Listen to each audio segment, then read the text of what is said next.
நாடாளுமன்ற தேர்தலில் பதிவான வாக்குகள் நாளை எண்ணப்படுகின்றன. பிற்பகலுக்குள் முடிவுகள் தெரிய வாய்ப்பு.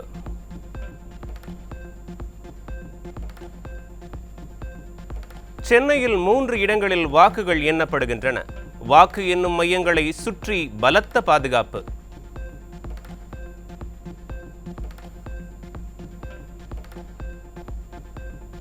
அறுபத்து 4 கோடி மக்களை வாக்களிக்க வைத்து உலக சாதனை படைத்துள்ளோம். இந்திய தலைமை தேர்தல் ஆணையர்கள் பெருமிதம்.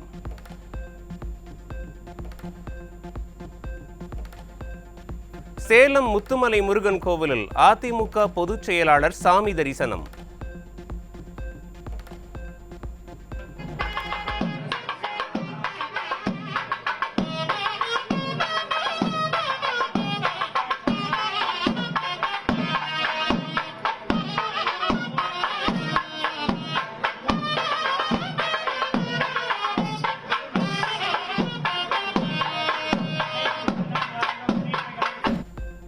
பொதுமக்களுக்கு அன்னதானம் வழங்கும் நிகழ்ச்சியை தொடங்கி வைத்தார்.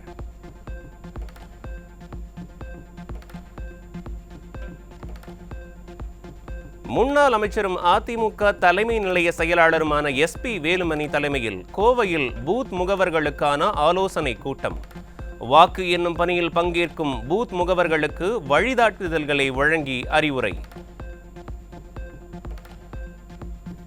தற்போது வெளியானவை அனைத்தும் கருத்து கணிப்பல்ல, கருத்து திணிப்பு என அதிமுக முன்னாள் அமைச்சரும் கழக தலைமை நிலைய செயலாளருமான SP வேலுமணி விமர்சனம். இதற்கு முன்பாக வெளியான கருத்து கணிப்புகள் அனைத்தையும் அதிமுக பொய்யாக்கியுள்ளதாகவும் பேச்சு. கருத்து கணிப்பெல்லாம் பொய்யாங்க, 2016 சட்டமன்ற தேர்தலில் திராவிட முன்னேற்ற கழகம் வெற்றி பெற்று ஆட்சியை பிடிக்கும் என்று எல்லா கருத்து கணிப்பு சொன்னது. ஒரே ஒருத்தர் தான் அதெல்லாம் பொய் பாட்டுக்கலாம் சொன்னது. ஒரே ஒரு ஆள் யாருன்னா புரட்சி அம்மா மட்டும்தான்.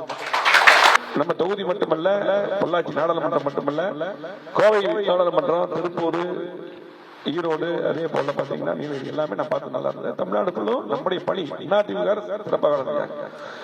ஆகவே கண்டிப்பாக தேர்தலில் அதிமுக தனி அங்கீகாரம் இருக்கும். இந்த கருத்து கணிப்பெல்லாம் பொய்யா. அனைத்து தொகுதிகளிலும் எடப்பாடி K பழனிசாமி தலைமையிலான அதிமுக கூட்டணி வெற்றி பெறும் என முன்னாள் அமைச்சர் SP வேலுமணி உறுதி. கருத்து கணிப்பை பற்றி கவலைப்படாமல் முகவர்கள் கடமையில் கண்ணும் கருத்துமாக செயல்பட வேண்டும் என அறிவுறுத்தல். அம்மாவுடைய நல்லாசியுடன் நல்ல வெற்றி நமக்கு வரும். என்ன சூழ்நிலை எப்படி வந்தாலும் கண்டிப்பாக உறுதியா நம்ம பொள்ளாச்சி ஜெயிக்கிறோம், கோயம்புத்தூர் ஜெயிக்கிறோம், திருப்பூர் ஜெயிக்கிறோம், நம்ம பதிபுரா ஜெயிக்கிறோம். அதே போல் நீலகிரி, ஈரோடு, தமிழ்நாடு முழுவதும் எடப்பாடி தலைமையில வெல்வோம். ஆகவே கருத்து கணிப்பில் எல்லாம் பார்த்துக்கலாம், நிறைய கருத்துக்களை பார்த்துட்டோம். ஆகவே நம்முடைய உழைப்பை மட்டும் நம்ம பார்ப்போம் என்று சொல்லி கண்டிப்பாக சட்டமன்ற தேர்தல் எப்ப வந்தாலும் எடப்பாடி முதலமைச்சர் வருவார்.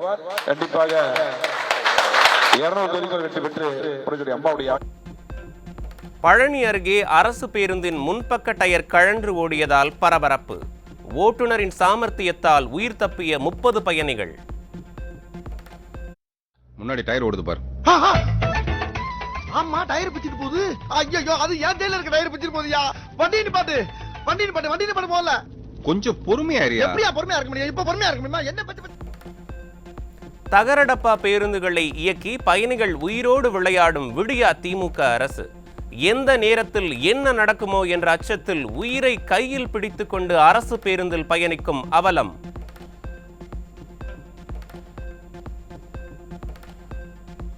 தமிழகத்தில் உள்ள 36 சுங்கச்சாவடிகளில் சுங்க கட்டணம் உயர்வு. புதிய கட்டணம் அமலுக்கு வந்ததால் வாகன ஓட்டிகள் மற்றும் பொதுமக்கள் அதிர்ச்சி. சுங்கச்சாவடி கட்டண உயர்வால் அத்தியாவசிய பொருட்களின் விலை உயரும் அபாயம். ஏழை எளிய நடுத்தர மக்களின் நலன் கருதி சுங்க கட்டண உயர்வை திரும்ப பெற வேண்டும் என கனரக வாகன உரிமையாளர்கள் வலியுறுத்தல். சுங்க கட்டண உயர்வு அமலுக்கு வந்த நிலையில் ஒரே நாளில் திரும்பி வரும் கார்களுக்கு 105 ரூபாயிலிருந்து 110 ரூபாயாக உயர்வு. சுங்க கட்டண உயர்வை திரும்ப பெற வாகன ஓட்டிகள் வலியுறுத்தல். கொடுக்குற வாடகையில் பாதி டோலுக்கே போயிடுது. அதில் ஒன்றுமே பண்ண முடியல. தோல் பார்த்தோன்னா ஃபர்ஸ்ட் நாங்கள் வந்து விற்கிற வண்டியே வந்து 85 ரூபா தான் இருந்தது. இன்னைக்கு வந்து 160 ரூபா ஆகிப்போச்சு. அப்பண்டவனே வந்து 80 ரூபா தான் இருந்தது. இன்னைக்கு வந்து 160 ரூபா ஆகிப்போச்சு. அதேமாரி தொழுப்பேடு செங்கல்பட்டு அதெல்லாம் பார்த்தோன்னா 30 ரூபா தான் இருந்தது. இன்னைக்கு வந்து 110 ரூபா ஆயிடுது. டோலுக்கே 600 700 போயிடுது. இப்போ டோல் கட்டு பார்த்தீங்கன்னா எல்லாத்துலேயுமே வந்து டோல் கட்டு ஏற்றிக்கிறாங்க. 6 மாதத்துக்கு முன்னாடி கூட ஏற்றுறாங்க, எலெக்ஷனுக்கு முன்னாடி ஏற்றுறாங்க. இப்பயும் பார்த்தீங்கன்னா அதேமாரி ஏற்றினே இருக்காங்க. இந்த மாதிரி போனாக்கா எங்கள் வாழ்வாதாரம் ரொம்ப பாதிக்குது. பருவமழை தொடங்கிய நிலையில் கொசு உற்பத்தியை கட்டுப்படுத்த தவறிய மாநகராட்சி நிர்வாகங்கள்.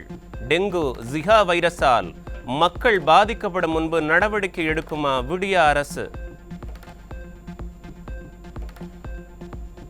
குஜராத்தின் அமுல் பால் விலை லிட்டருக்கு 2 ரூபாய் உயர்ந்தது. தேர்தல் முடிந்த கையோடு பால் விலையை உயர்த்தியதால் மக்கள் அதிர்ச்சி. மதுரையில் சின்ன வெங்காயத்தின் விலை உயர்வு. கிலோ 85 ரூபாயை எட்டியதால் இல்லத்தரசிகள் அதிர்ச்சி.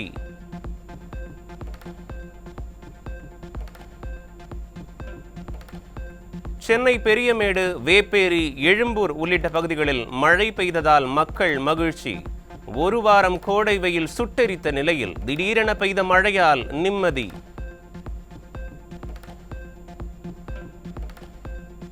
தமிழகத்தின் பல்வேறு மாவட்டங்களில் இடி மின்னலுடன் பெய்த கனமழை. கோடை வெயிலின் தாக்கம் குறைந்து குளிர்ச்சியான சூழல் நிலவியதால் மக்கள் நிம்மதி.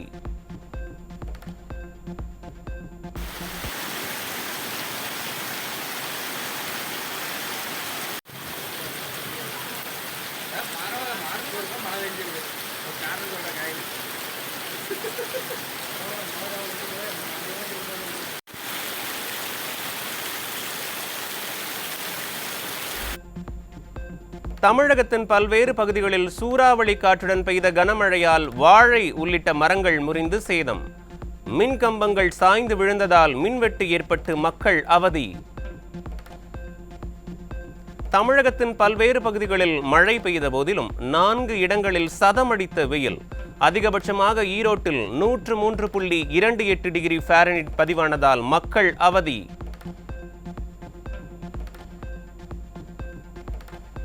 வரலாற்றை திரித்து கூறுவதை நடிகர் பிரகாஷ்ராஜ் நிறுத்திக் கொள்ள வேண்டும் என அதிமுக முன்னாள் அமைச்சர் ஜெயக்குமார் அறிவுறுத்தல்.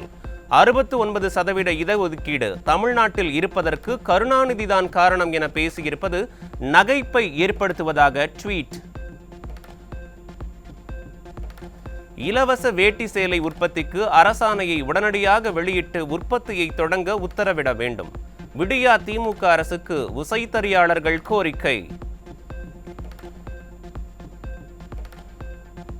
படிக்கும் பள்ளிகளிலேயே மாணவர்களுக்கு வங்கி கணக்கு தொடங்கும் திட்டம்.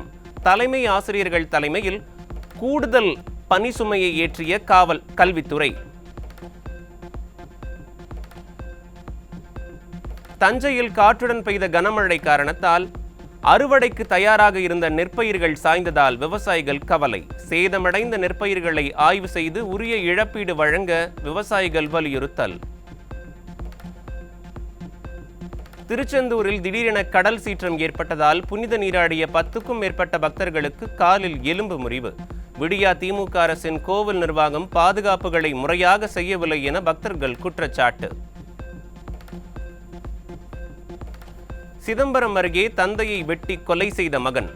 சாப்பாடு சரியில்லாததால் கொலை செய்த கொடூரம். விழுப்புரம் அருகே ஆட்டோ ஓட்டுநர் அடித்து கொலை செய்யப்பட்டதால் பரபரப்பு. பணம் கொடுக்கல் வாங்கலில் ஏற்பட்ட பிரச்சனையில் விபரீதம். கரூர் மாவட்டம் வெள்ளியணை அருகே பெற்ற மகளுக்கு பாலியல் தொல்லை கொடுத்த தந்தை மீது பாய்ந்தது குண்டர் சட்டம். விடிய ஆட்சியில் சிறுமிகளுக்கும் பாதுகாப்பு இல்லாததால் மக்கள் வேதனை.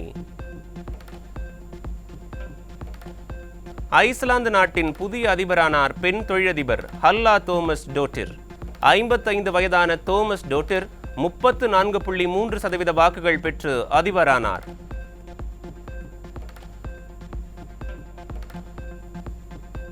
நார்வே செஸ் போட்டியில் அமெரிக்க வீரர் ஃபேபியானா ரூனாவை வீழ்த்தி பிரக்ஞானந்தா சாதனை. தரவரிசையில் முதல் 10 இடங்களுக்குள் நுழைந்து அசத்தல்.